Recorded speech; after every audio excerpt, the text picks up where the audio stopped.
Hi, welcome to Hamilton and Hazen, Behind the Mic.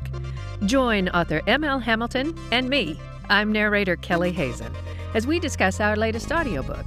Born from more than a decade of award-winning collaboration and almost 100 audiobooks we've produced together, listen to the ins, the outs, the ups, and the downs, the inside track you love to follow, Behind the Mic. Hey, Kelly, welcome to Behind the Mic number 23, our first one since September. Coffee. Coffee, yeah. It is May 18th today, and we have a whole bunch of things to talk about. But the first one we're going to talk, well, not the first one, but the main thrust of this Behind the Mic is our latest title coming out that we're both super excited about. And it is the cross burning case, Peyton Brooks, FBI Hate Crimes Division mystery. Book two. Book two. Yeah. We just finished it. And both the audiobook and the ebook and the print book will be out on June the 2nd, which is just around the corner. This will be our second. It's our second. We've scheduled the release of the audiobook with the books, and it's very exciting because we're like really figuring out how to do that. And you can pre-order your digital or print copy even as we speak. Yes. Very, very exciting. And then the audiobook will release so you'll know to get your audiobook.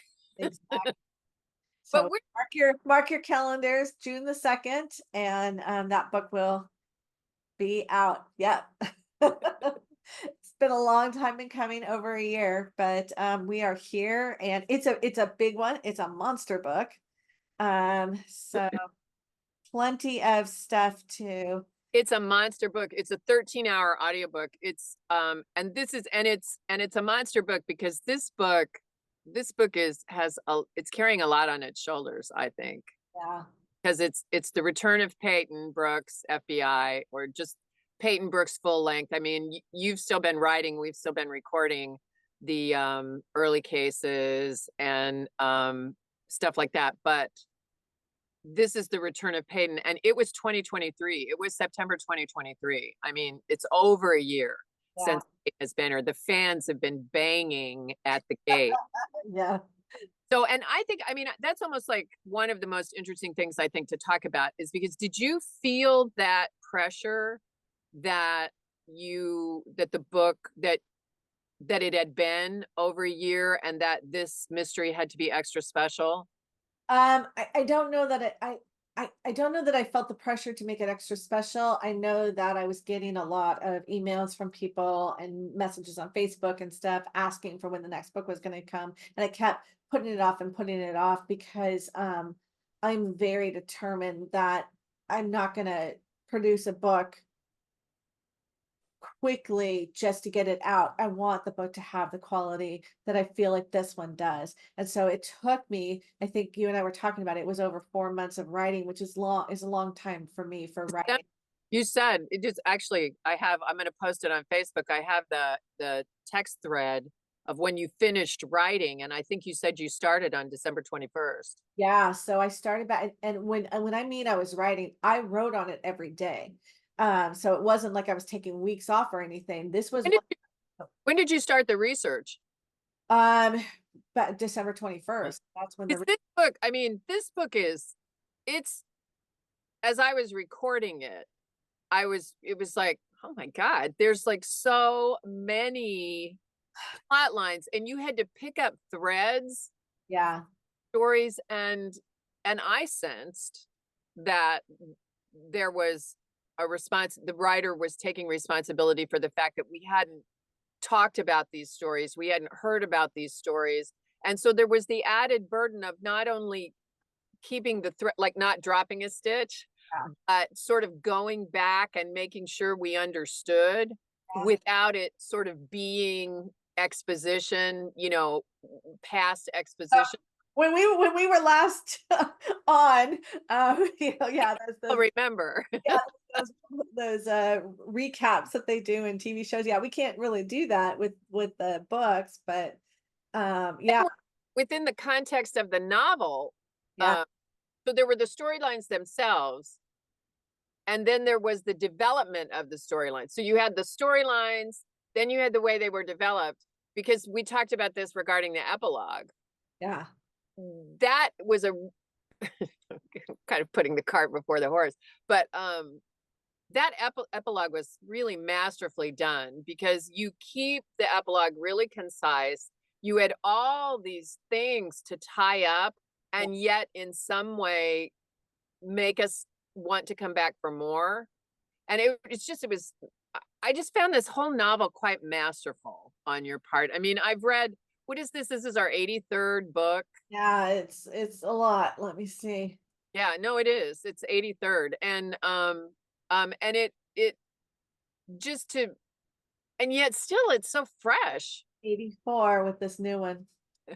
It's so fresh. It's not, and it's not rote. It's not formula.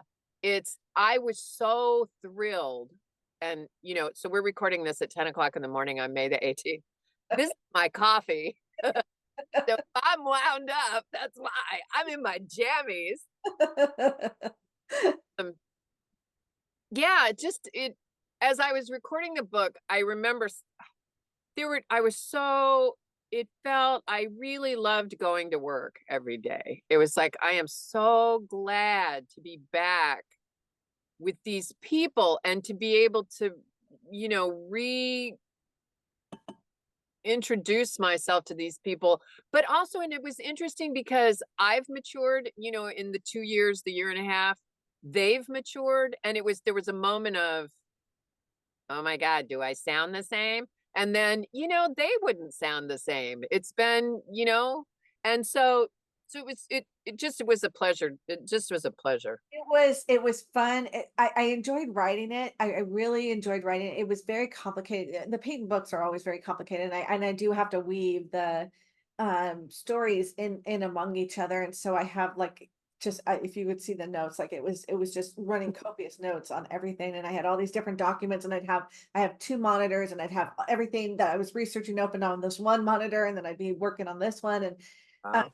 but it was fun to do that. And then when I was waiting for the chapters to arrive, that was funny you say wanting to go to work. I couldn't wait to listen to the chapters. I was super excited to hear the chapters. And one of the things that I think we should talk about is there are since we've been doing this for so many years now and so many titles, um, I had mentioned to you that there are certain scenes I write literally for you, because I know you're going to take some new and inventive approach to it. And there's one in particular that as I was listening to it, I just was so excited and delighted. And I don't want to give anything away, but it was the HOA meeting. And the way that you approached it, um, which again, I don't want to give anything away, but there's a famous SNL skit that it just instantly reminded me of. And when I texted to you and I said, "Oh my God, that HOA meeting was just like this sketch," and you were like, "That's what I was going for," and it was so funny because you did, and there are so many of these scenes where I write up and then I'm waiting to see how you're going to bring it to life. And you never disappoint. You always nail exactly what I wanted from the scene. And I think that is what's so exciting about this collaboration. And then the epilogue. I remember I wrote the epilogue and then I went, oh crap, how are they going to do this? And again, I don't want to give anything away, but in the epilogue, there's a certain technique used that you can convey in writing very easily with italics, but doesn't, it has to be translated a different way on audio. And I remember I woke up in the middle of like at 5 o'clock in the morning, and I went, oh crap, how are they going to do this? And then I texted you and I said, there's something in the epilogue that I'm worried about how you're gonna handle. And then I stopped and I thought about it for a minute and I went and I texted you back and I said, I know you guys will figure it out. And I got one text from you. And so I had written all these long things, there's something in the epilogue, blah, blah, blah, blah, blah. But I know that you're gonna figure out how to do this and blah, blah, blah, blah, blah. And then I get this one text back from you and it says, I know exactly how to handle it. That's Well, all. That's all you said. I know exactly how to handle it. And you did. I mean, it's just that's some of my that scene, the way that scene weaves is some of my favorite parts of that book. Is I think that scene turned out exactly as I had envisioned it. And the way it unravels, the way that it reveals itself, was some of my favorite. And like I said, when I wrote it, I had in mind what I wanted, and then you delivered on that. And so maybe you could talk about like how do you make that connection where you know exactly what it is that I'm going for when you see it on the page, because the page doesn't have any of the inflections or anything, and yet you always seem to know exactly how I want it to play. well, it's kind of funny when I used to design. I spent a season or two as a set and lighting designer in the theater. And the way I always approached that was as a problem solver. Every script presents you with these problems that you have to solve for the audience in order for them to be able to follow along, right? And you create this path that the audience can follow so that whatever the author is trying to say, or the playwright or whatever, or the actors, I mean, it's all about getting the audience from point A to point Z, right? And and when you can look at it, it's one thing when you can look at it, it's something else when you're listening to this. And so it's always about, oh, my dog just got there's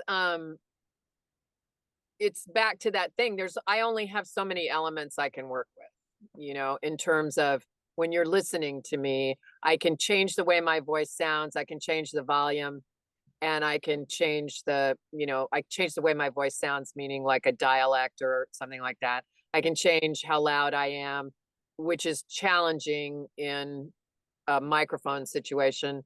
And I can change like the pitch, high or low. And then there's special effects, which get in the way, I think, of audiobooks, right? I mean, and so we try to keep those to a minimum.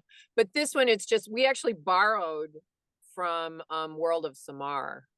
Oh, okay. Yeah, but it was like, again, we're not, Lucasfilms, we're not Skywalker, Industrial Light and Magic. So and I mean, we can do some pretty cool shit, but but in a realistic present day book, there's not going to be like pew, pew, pew, or lasers or stuff like that. It's reality requires reality, right? So that's where it came from. And and it was, I want to jump to the HOA meeting. So also in streamlining, there was a bunch of stuff that I used to have. Okay. Have you noticed how entertainment is beginning to reflect, and I saw it first on television, streaming, television shows and movies. All of a sudden everyone's on their phone. Yeah. Cops are always on their phone, or they're taking pictures, or and at first I was like, God, that just bothers me so much. And then I went, it's a reflection of contemporary life. Yeah. People are on their phones all the time. That our telephones have become an integral part of existence, and our jobs and Yeah. Yeah. and I mean, even recording audiobooks, I've begun to rely on my phone, as you were talking about having the different screens where you do your research and stuff. I've started recording because it's easier.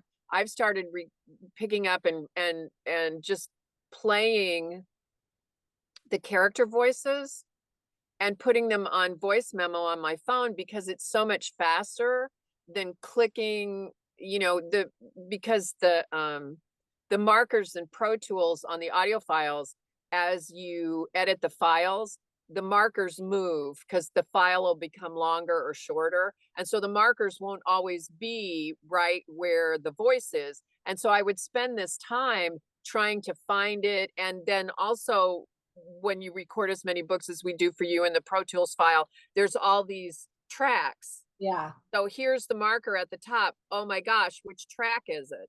And so for a while I began to write, okay, it's this voice in, hate crimes. It's this voice in cross burning. It's, so I added, but Yeah. it still began, where can I find it? So now it's on my phone, and the notes I take, for things like behind the mic and, what do I want to say on Facebook and stuff. Now it's just in notes on the iPad or on my phone. So the phone is a big deal, right?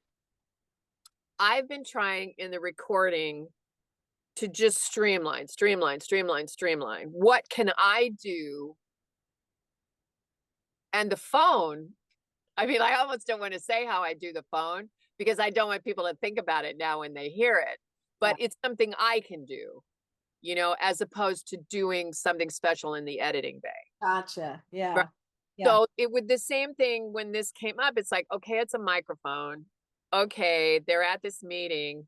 And I had just seen a version of that sketch on a new Saturday Night Live. It was, instead of Alec Baldwin, or it was this, I think his name is Scott, not Scott, maybe Scott Coogan. I can't think of what the actor's name is, but he was on the White Lotus and he's on the Righteous Gemstones and stuff. He's very popular right now. But he was, I think it was him, and he was on it. Anyway, so I just went, what if I try that? Because also the character, Yeah. it wasn't just the situation, but it was appropriate for the character to not really understand how to use a microphone. Yes. And so that's how it came out of it. And I actually had to warn Bruce. I said, so in chapter whatever, there's this thing I did, and it's supposed to be bad, so don't fix it. Funny. Don't clean it up. It's supposed to sound like the way it sounds. So it was, and that was really fun because, you do a thing and it's just like what you said, you write a thing and then you sort of wait to see if it's going to work. Yeah. I think that happened a lot in this book. I was very, okay. So now to the third thing you brought up, which was this effect of not, and I said I knew exactly how I would handle it. Yes. That's epilogue, isn't it? Or the last Wow. chapter. Yeah.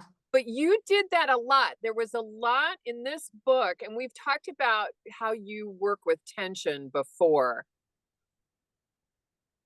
That technique that you used of jumping back and forth in the epilogue, so you didn't know what happened. Something would end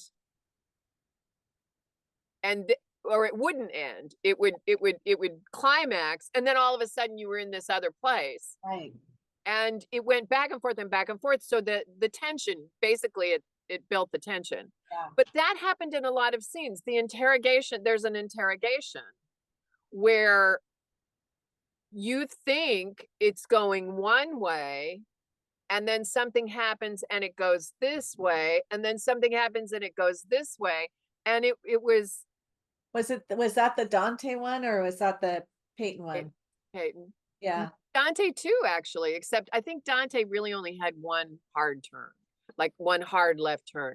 And but the writing of that and then the playing of that was the one that I was really waiting for you to hear it, because there's so much that can be given away, and you're reading it. And what I really don't want to do is make decisions, except I don't want to make decisions for the listeners. I don't want to give away what's happening. Right. Right. So it almost requires going the opposite. Yeah. But then you don't want to go too hard opposite, because intelligent readers go, okay, I've got another 15 minutes in this chapter. This isn't going to end right here. So what? you know. And anyway, so just that level of tension and that choice as a writer to go back and forth and back and forth. Where does that come from? How did that happen? Did you do that intentionally? So the one that you're talking about, the interrogation you're talking about, different than the Dante one. So the Dante one, I thought I enjoyed writing that one because it's a very young and experienced investigator against a very skillful lawyer, and he falters. He is overwhelmed. And so that one, that had to be what was hard with that one was I had to make Dante's turn, that left turn, that hard left turn you talk about, believable because he's so overwhelmed. And so what happens when someone's that is overwhelmed as he was? Can they Regroup. group? Yeah. And so that one was hard to get the tension right. And I rewrote that scene about 4 or 5 times, and I had to lengthen it actually because I had to add in more to make that turn seem believable. And so that was one I really massaged a lot. So it's funny, the two big interrogation scenes, because that one took me a long time to really get right. And there was a lot going on there too, because you've got what's going on in the viewing room, right? With Devin being Devin, and and then you've got the interrogation. But the one that with the two mains who are very equal, it's Peyton and then one of the other characters who I don't want to reveal, but they are very equal in their skillfulness and their talent for manipulating people verbally.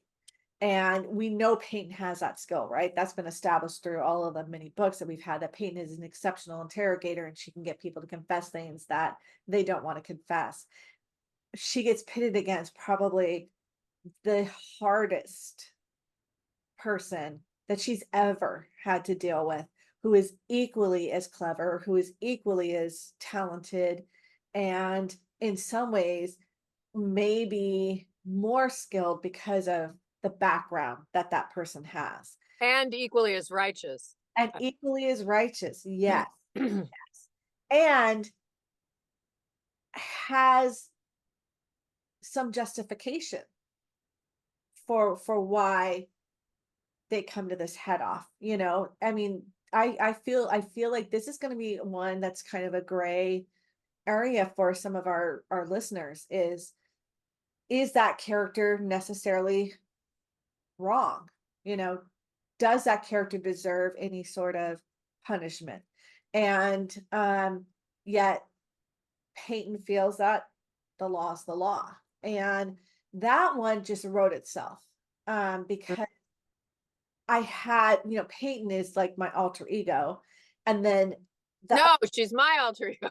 I think a lot of people's alter ego.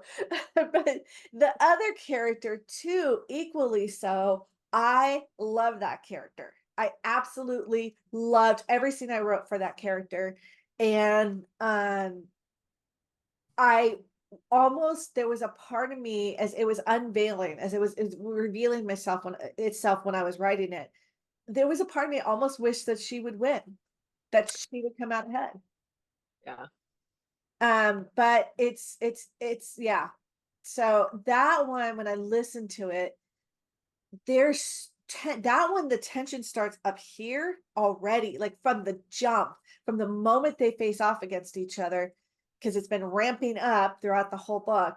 That moment starts up here, and you brought it to there right from the moment that Peyton walks into the room. And then the tension just keeps ramping up in that one. And you're right, it does, it's a volley, it's almost like a tennis match, isn't it? The way it goes back and forth, they volley back and forth on that one. Yeah. Yeah. And the peaks and valleys of it are, that's the best part. And that's the stuff that's so much fun to narrate. I had a friend come visit recently who, has a theater company in Albuquerque, New Mexico, and I've heard the stories of the successes and the trials and tribulations. I've done a show there, 2 or 3 shows in Albuquerque as an actress, and I was just thinking about how lucky I am. Even other audiobook narrators who work with publishers or um, whatever situation they work in. I just feel so lucky that you trust me so much, and and that that because of that, and just whatever this unique bond is that we share, that and this unique parallel history that allows us to get into each other's minds. Yeah. I just feel so blessed that, because you never, I mean, it's so rare. You never, you always wait to see what I come up with. Yeah. And that is such a pleasure. I can't say enough about that. Well, you're gonna read it. I mean, I can't think of a single time that I've written something. So let me back up. There have been times, and I've told you this, there have been times I've been worried about a scene. I've been worried about how the scene plays and waiting anxiously to see how it plays on audio. Because to me, that's a big thumbs up or thumbs down on how well it plays on the page. If it plays well on audio, then it plays well on the page. And which if an author doesn't admit that they have those scenes that they worry about, then they're not being honest, because there's always got to be scenes that you're concerned whether you really hit the right tone. And that brings up another thing I want to talk about. But it's that tone, and you want to make sure you have the gravity that's necessary for what's happening, especially in a murder mystery, and the empathy, and it's clear, the progression. And especially when you get into some gray areas, which, I tend to gravitate towards. I think I've told you before, I don't like a black and white villain. I don't like, a big bad. I like those gray areas. But it's hard. It's hard to write those. And then when I hear it, and I'll warn you, I usually try to warn you, like, I'm worried about this scene. Or sometimes I don't warn you deliberately because I want to see how it plays just organically without you being, oh, That's what I do too. It'll be like, I can't wait till she hears the scene. And I'll be like, yeah, where are you in the listening? yeah, How far have you gotten? right. Hurry up. And so I don't think there's ever been a time, and you can correct me if I'm wrong, but I don't think there's ever been a time where I've come back and said that didn't play the way that I wanted it to. Because I don't think that's ever happened. I think whatever I intended, somehow intuitively or empathetically or whatever it is, like you said, you pick up on that, and you deliver every time. I think it's magic. I think it's magic. I think it's a chemistry between you and I. Bruce was talking about this. Um, I honestly feel that it's a chemistry that you and I have, and that somehow 10 years ago we stumbled onto each other, and it is the gift of a lifetime, a working relationship gift of a lifetime. I mean, the word that I would use is you give me freedom, right? You give me complete freedom. And as an artist, is there anything more valuable? No. I just do Have the thing. that someone trusts you, that they respect you enough and your artistry enough to let you do your thing. Yeah, and the trust, the thing that Bruce was talking about is, he obviously is he's like a silent partner in all this Right. because he's our engineer but he's also our objective voice Yes. withdrawn. And he's well aware when I'm awake at 3 o'clock in the morning reading, and texting. And he is just floored by the fact that you allow me to say to you, I don't get it. You know, like, something, or the most obvious thing, right, on this book was that there happened to be three characters dressed in a tangerine outfit, Yes. and Abe appears in his prison-like coveralls that are orange. And and I'm reading along and it's like, well, it's summer, you know, and then it's like, oh, and so finally I had to text you and kind of give you a heads up.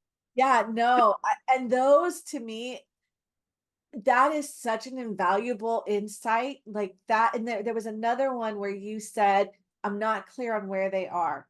And I went back and I read it again and I went, yeah. And it was a simple, it was, I think it was a one word fix that allowed you to know where they are. But those things are the things that readers are going to pick up on too. And the fact that you tell me them is so invaluable to me because it's things that I definitely want fixed that I'm not aware of because when you're writing and this book is 476 pages. When you're writing a book that's 476 pages, of course there's going to be those little annoying things that the writer, because I wrote it since December, right? And it's May. And so there are things that, like apparently I was on a tangerine, really liking tangerine this time of year. And, it just kept creeping in there and you drawing attention to it going, "Hey, by the way, everybody's wearing tangerine. What is going on?" Was so beneficial to me, and I'm so honored that you tell me these things because it's about making the best work that we can put out for our listeners and for our readers. And if I don't hear those things, those weird little things that catch in there, that get in there that I miss, no matter how many times I read these chapters over and over and over again, it would diminish the quality of what we do. And so that to me is an invaluable um benefit, additional benefit to what you bring to the books. And the fact that you're invested so much with me, I don't know. It's a unique, very unique experience. I think you told me once that, and that your dad used to do those things for you, that was part of what he brought to the table as your That he would have that wouldn't have even gotten to you if my dad had been around to read it because yeah. he found those things. He and I would get into these horrible arguments because he would pick up on something and he was always right. I will honestly say he was always right. And I'd be arguing with him and he'd be saying, "No, you can't do it that way. This is wrong." And then I'd do some research and I'd be like, "Damn it, he's right. He's all, he was never wrong." And he always caught those things and I miss that so desperately among so many things. But If I'm even a little bit picking up where he left off to help you with this, it's an honor. So, and the fact that you trust me and that you've created this, and believe me, it's you've created this dialogue, this permission. You've given me permission, and to offer my thoughts. well, I almost think of it as a collaboration now, Uh, it's feels very much like it's a collaboration between you and I on making, this what we do. The one that I wanted to talk about is and I think we could there's a special couple of scenes between Marco and his mother.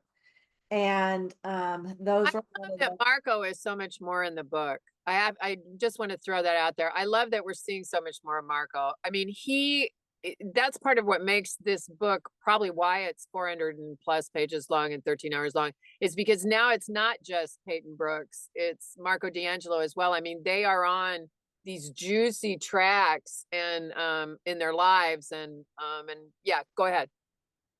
but those were some scenes that I remember thinking I couldn't wait to hear. And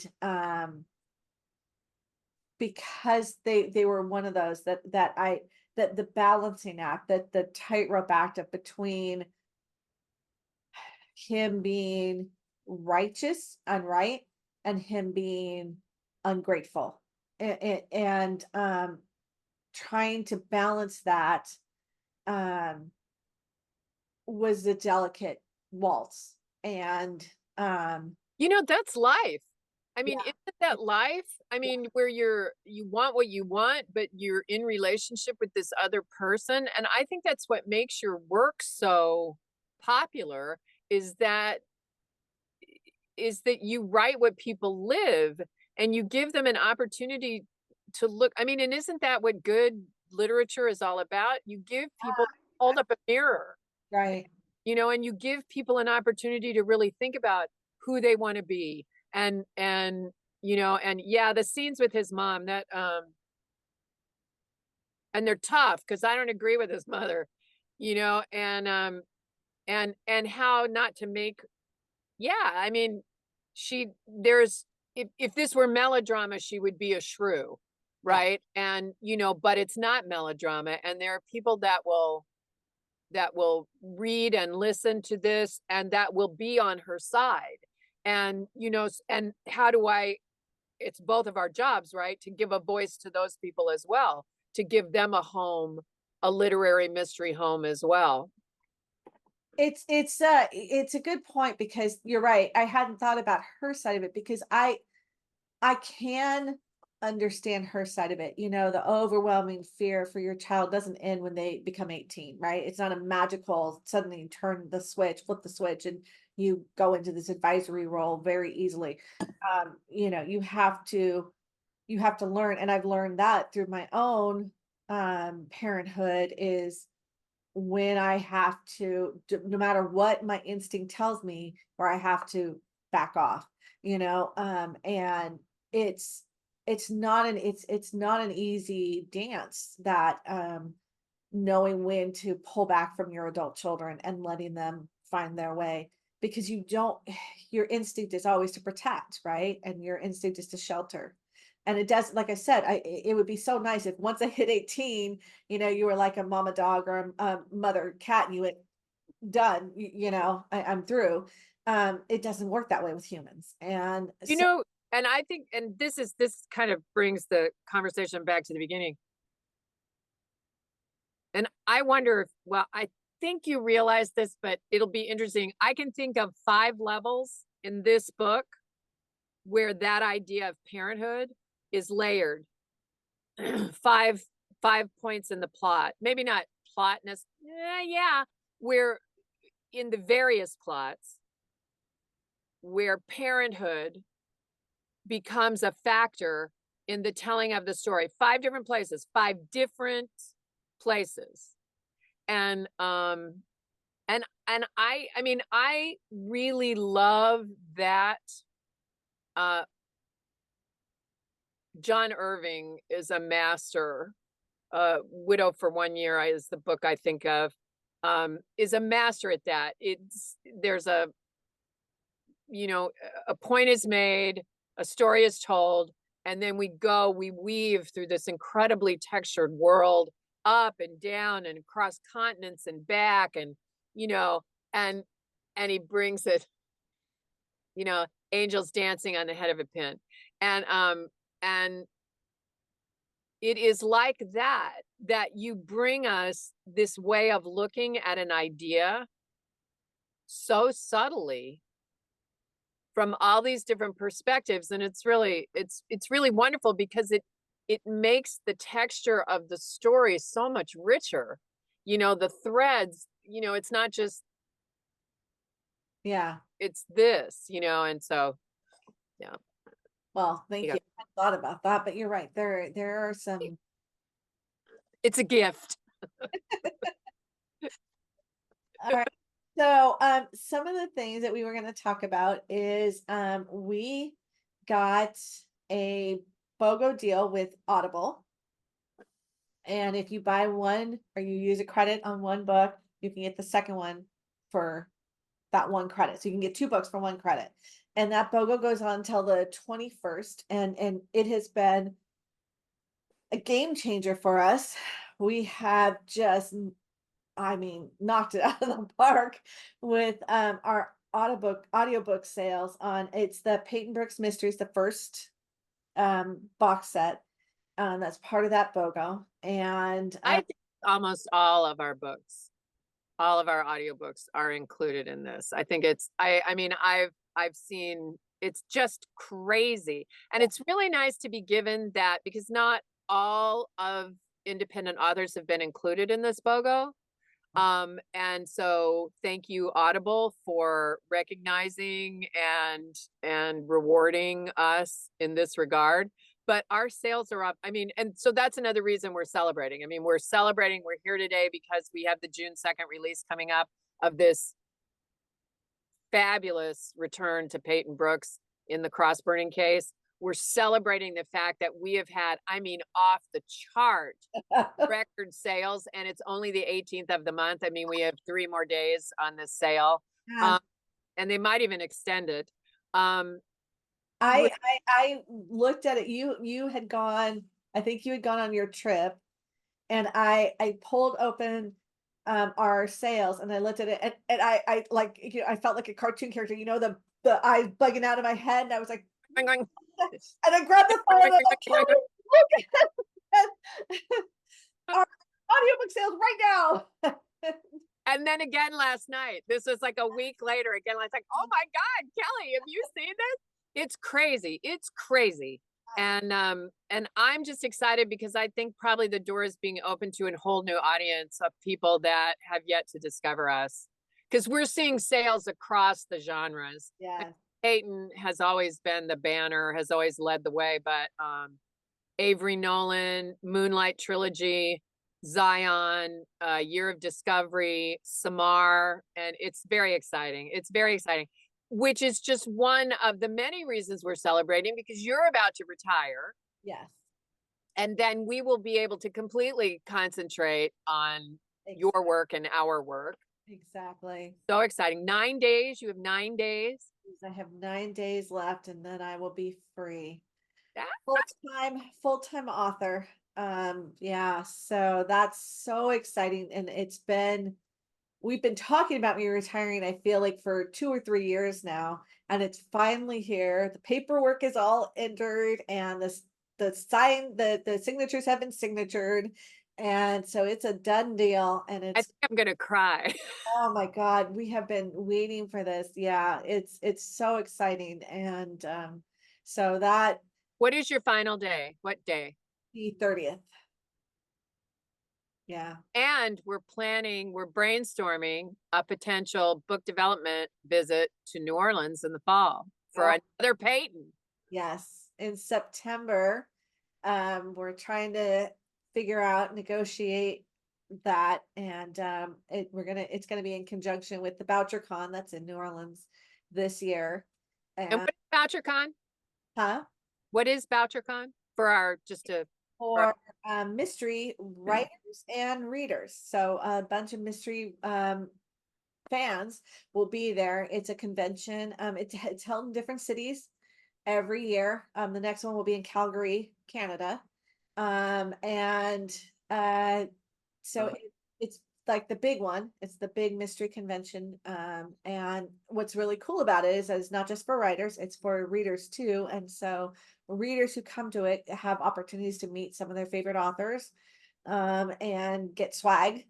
And we are trying to plan maybe some, yeah, some sightseeing and some uh story development. story development, yeah, around this trip in September. So super excited about that.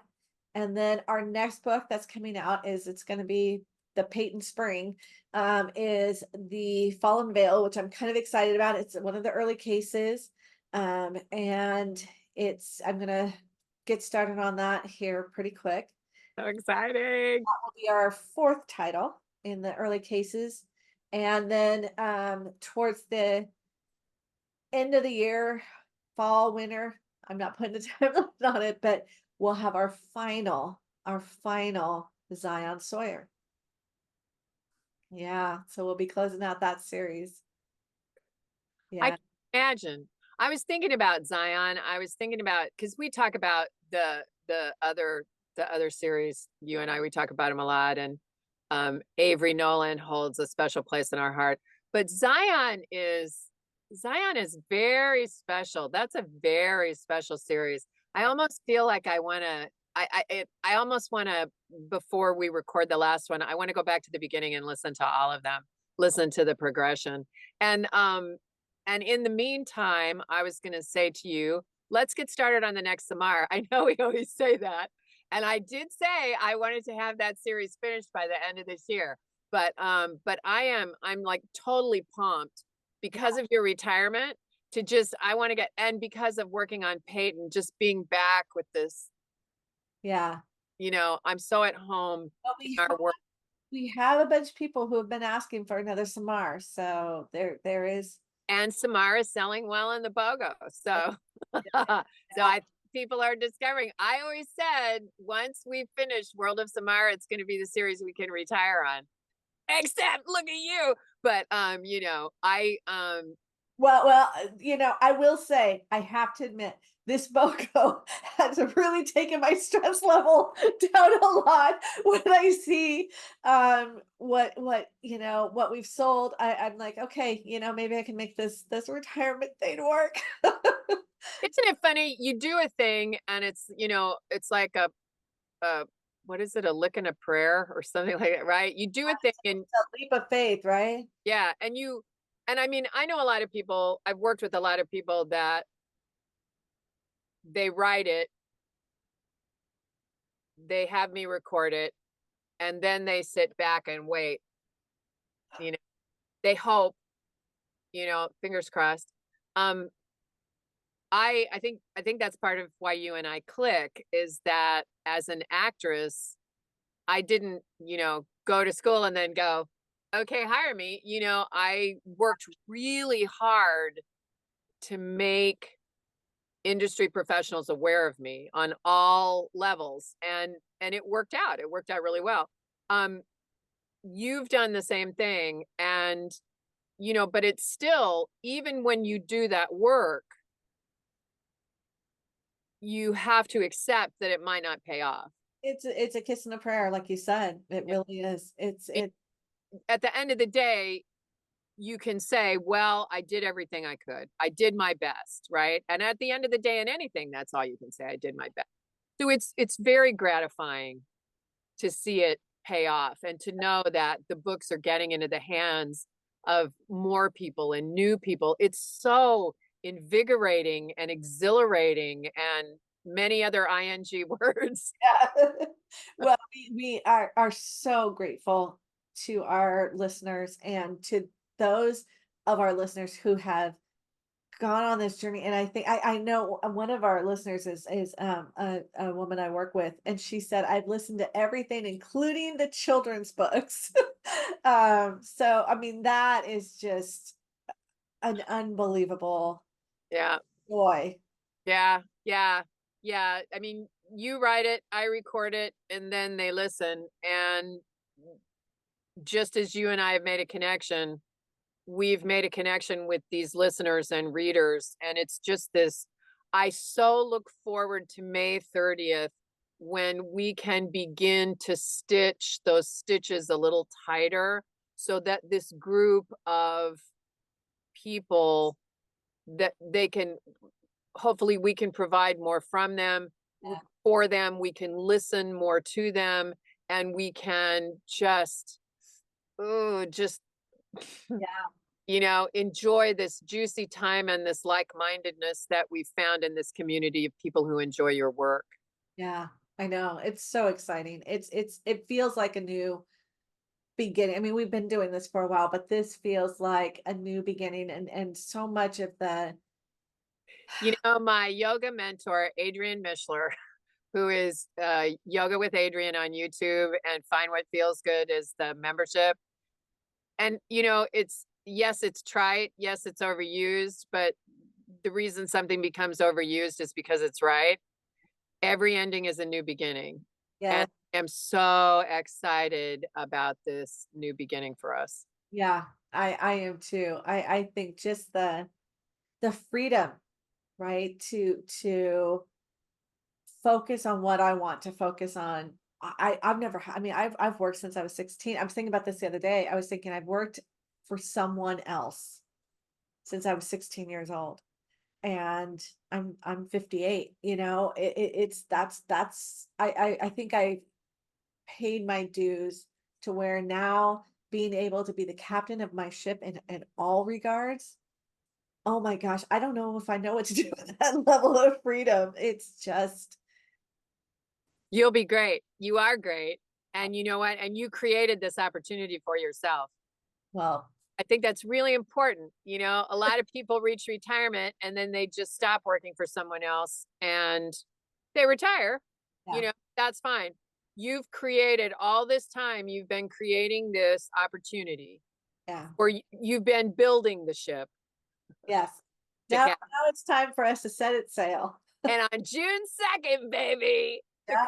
burning case releases. Oh my gosh. All right. So I think we've covered all of the topics, and it's been a pleasure as always to talk. Yeah.